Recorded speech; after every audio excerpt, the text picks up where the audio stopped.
Isaiah 41:13 through 14. For I am the Lord your God, who upholds your right hand, who says to you, do not fear, I will help you. Do not fear, you worm, Jacob, you men of Israel. I will help you, declares the Lord, and your Redeemer is the Holy One of Israel. These verses are like others in Isaiah where the prophet reminds the Israelites in captivity that God has not forgotten them. The obvious difference in this passage is the word worm. At first glance, worm as a descriptor clearly is neither kind nor edifying. The handful of other times worm was written in the Bible referenced suffering, death, or internal punishment in Job, Psalms, and Mark. In some cases, an insect of distinct color was used as a modifier related to the hue they bear. Specifically, there is a crimson grub in the Middle East that was used to dye clothing red. So calling Jacob a worm could have multiple meanings. Jacob was red from bloodshed and the guilt of their own sin. Also, the recent Babylonian exile had lowered their station to soil level. But the word worm is also employed in the divine lesson given to Jonah.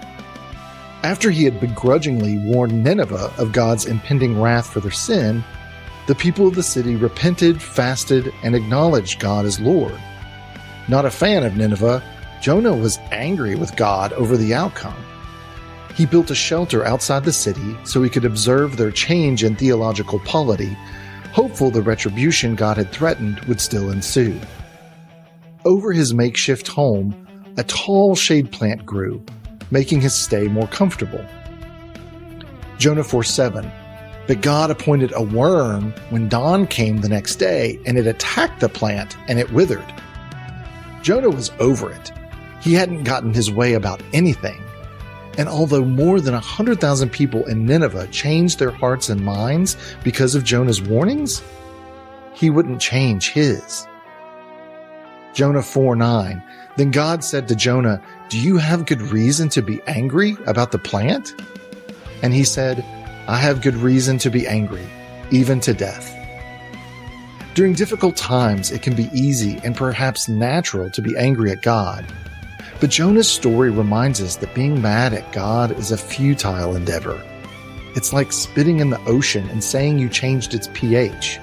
It's pointless and empty.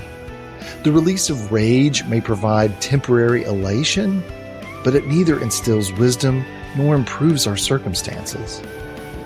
Just as God's thoughts and ways are so much greater than our own, Isaiah 55:8-9, so is his will. Anger and fear stem from the desire to place our plan above God's. After the heat of the moment passes, the most important next step is surrender. 1 Peter 5:6-7. Therefore, humble yourselves under the mighty hand of God, that he may exalt you at the proper time, casting all your anxiety on him, because he cares for you.